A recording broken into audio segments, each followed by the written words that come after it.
Muy buenas tardes, el día de hoy vamos a hablar sobre la inactividad física y el organismo. Para eso vamos a presentar a nuestro amigo Roberto, quien es un usuario que tiene obesidad.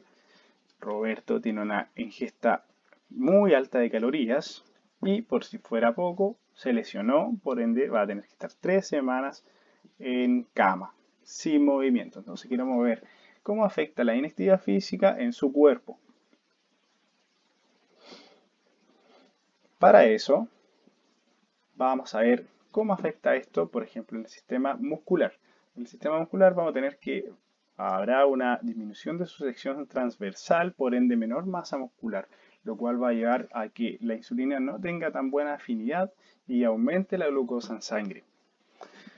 También relacionado con lo de la glucosa en sangre tenemos cómo afecta el metabolismo. Aparte de esta disminución y aumento de la glucosa en sangre, esta disminución muscular, perdón, y aumento de la glucosa en sangre, tenemos que él también tiene una dieta hipercalórica, probablemente consume muchos carbohidratos, y lo que va a llevar esto es que esta glucosa que no se ocupa por inactividad se transforma en triglicéridos, y estos triglicéridos se almacenan en adipocitos y finalmente aumente su masa grasa.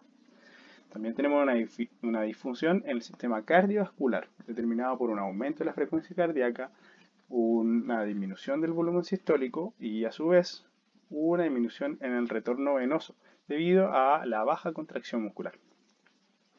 Y por último tenemos que existe una baja actitud cardiorrespiratoria, lo que va a llevar a que Roberto en este caso al realizar sus actividades cotidianas va a sentir mayor cansancio en comparación con otras personas. Entonces, vamos a hablar ahora sobre las alteraciones de una manera más sistémica. Vamos a pasar por el metabolismo energético, por el tejido adiposo, el sistema cardiovascular y el sistema musculoesquelético. En una primera instancia tenemos el metabolismo energético. Entonces, como también lo habíamos mencionado, Roberto tiene una dieta alta en carbohidratos. Entonces, su cuerpo va a preferir un metabolismo ya más glicolítico. En realidad, para obtener energía va a ocupar más los carbohidratos que las grasas. Por ende, va a haber una menor oxidación de grasas. Tener una menor oxidación de grasas va a hacer más glicólisis. Por ende, va a formar piruvato. Este piruvato va a elegir la vía metabólica de la LDH o la lactato deshidrogenasa, produciendo lactato dentro del citosol. El lactato debe salir al torrente sanguíneo y para eso va a utilizar el MCT4 que va a liberarlo más un protón. Este protón se va a unir más al bicarbonato, que es el tampón o el buffer, para que la sangre no se acidifique y va a producir ácido carbónico. Este ácido carbónico se va a disociar posteriormente y va a dejar agua más CO2. Entonces, a este usuario va a liberar mayor cantidad de CO2 mientras haga cierto tipo de realización de actividades, por ende aumenta su ventilación minuto. Quiere decir que al hacer actividades, como lo habíamos mencionado también, de manera más cotidiana o cierto tipo de movimientos, él se va a cansar de una manera más temprana en comparación de las demás personas. Y también vamos a encontrar que al tener una menor demanda metabólica general, porque recordemos que él está acostado sin hacer muchos movimientos, va a haber un aumento de la glucosa en sangre. Por ende va a haber una mayor liberación de insulina por parte de las células beta pancreáticas, lo que va a llevar a que exista una resistencia a la insulina, debido a que esta demanda metabólica, debido a que como Roberto se encuentra acostado, no necesita mayor cantidad de energía, su célula ya ocupa lo suficiente como para estar acostado y a través de lo que habíamos mencionado también antes, que aparte de movilizarse poco, consume muchos alimentos, mucho carbohidrato y va a haber demasiada glucosa en la sangre, mayor liberación de insulina, por ende esa insulina va a estar dando vuelta a la sangre y va a formar resistencia a la insulina. En el caso del tejido adiposo vamos a observar lo siguiente. Tenemos entonces, como también lo habíamos hablado anteriormente, que esta glucosa se va a transformar en triglicéridos y triglicéridos van a formar adipocitos y vamos a formar el tejido adiposo. El tejido adiposo tiene dos funciones. La primera es que se ocupa para la reserva de energía, para la obtención de energía a través de la oxidación, y también es endocrino, lo cual quiere decir que libera ciertas sustancias. En este caso, al tener gran cantidad de tejido graso, va a liberar citoquinas proinflamatorias, donde vamos a encontrar, por ejemplo, al TNF-alfa y ciertas interleuquinas, como por ejemplo el 1-beta y la interleuquina 6. Estas citoquinas son proinflamatorias, entonces van a llevar a que el sistema inmune lo reconozca y libere y lleguen macrófagos y células T a este tejido diana, provocando una inflamación. Y de acá hablamos sobre la inflamación crónica de bajo grado, lo cual está relacionado con los pacientes obesos y aumenta en usuarios que estén en un largo periodo sin actividad física, o en el caso de Roberto, que aparte de ser obeso, va a pasar 3 semanas sin movimiento. Entonces, una vez aclarado esto, observamos que no solamente tendrá esta inflamación, sino que esta llegada de células inmunes va a provocar una interrupción en la señal insulínica. Por ende, va a haber una alteración en la capacidad de guardar glucosa o de ocupar glucosa, ya sea tanto del sistema muscular como del sistema hepático, llevando a una resistencia a la insulina. Entonces, si Roberto con el tiempo, o usuarios que no realicen, que sean sedentarios, que no realicen actividad física o en general movimiento, podrían tener diabetes mellitus con el tiempo. El sistema cardiovascular.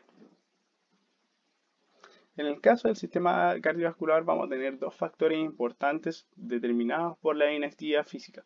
El primero va a ser que ocurrirá una disminución en el tono vagal o en el sistema nervioso parasimpático, llevando a un aumento de una respuesta de las norepinefrinas, o sea, quiere decir que aumenta el sistema nervioso simpático, aumentando la frecuencia cardíaca. Por otro lado, va a ocurrir una disminución del volumen plasmático. Si este disminuye, va a haber, o va a mostrar consigo, una disminución de la precarga, por ende, una disminución del volumen sistólico. Entonces, un aumento de la frecuencia cardíaca y una disminución del volumen sistólico van a llevar a una disminución del gasto cardíaco. Y aquí es donde nosotros nos acordamos de la ley de Fick, que mostraba en el caso del VO2 max que si disminuye el gasto cardíaco, disminuye el VO2 max, en este caso disminuiría en Roberto. Y esto lleva consigo a una menor aptitud cardiorrespiratoria.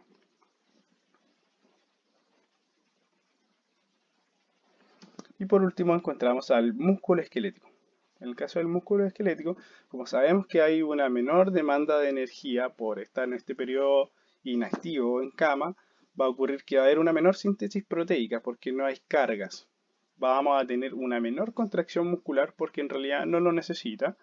Y va a haber un menor tamaño de las fibras musculares. Entonces, en conjunto, todo esto va a llevar a una hipotrofia, una disminución en su masa muscular. También es importante recordar que pacientes con obesidad normalmente presentan fibras tipo 2, ya sea 2A y 2B, en comparación que las fibras tipo 1.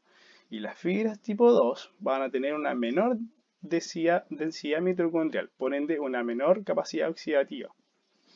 Entonces va a ocupar más la obtención de energía por medio de la glicólisis que oxidación, ya sea de carbohidratos o ya sea de grasas.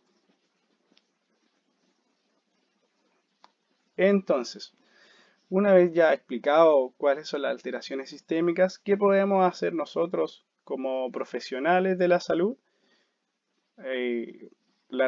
Explicar y educar sobre la realización de la actividad física o el ejercicio físico. Entonces debemos considerar en este caso que Roberto no debe ser un usuario que haya realizado mucha actividad física con anterioridad y que está saliendo de un periodo de 3 semanas de inactividad.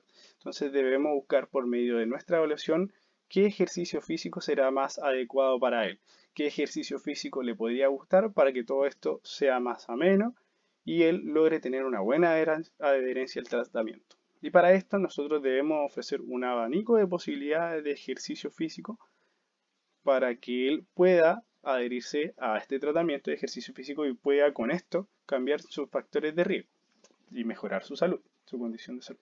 Entonces, primero vamos a hablar del ejercicio continuo. El ejercicio continuo se ha evidenciado, se ha visto que va a tener una mayor biogénesis mitocondrial, quiere decir que aumenta la cantidad de mitocondria. Si aumenta la cantidad de mitocondria, vamos a tener mayor oxidación, ya sea de grasas o de carbohidratos.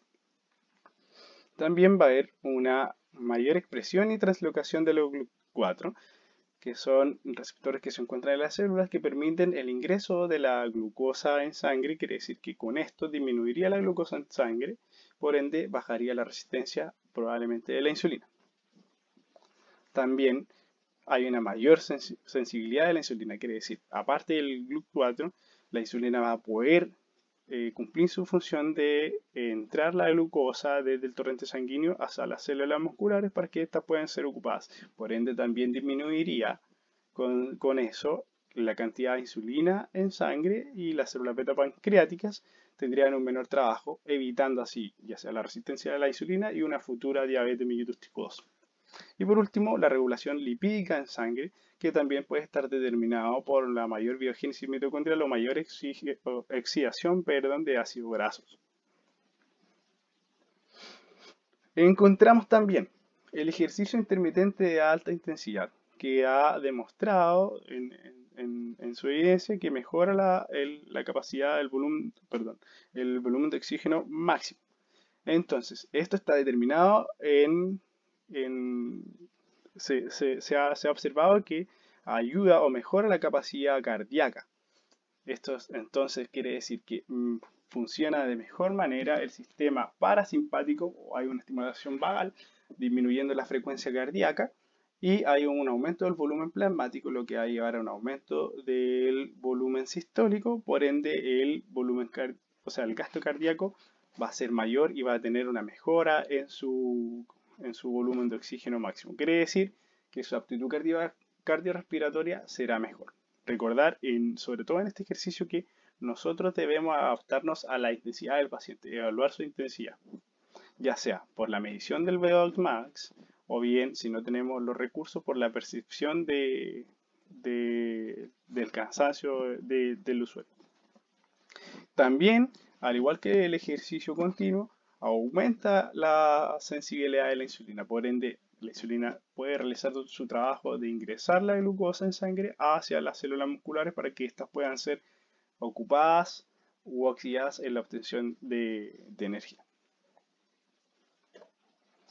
Y por último, tenemos los ejercicios de sobrecarga. Los ejercicios de sobrecarga van a realizar un cambio de la composición corporal.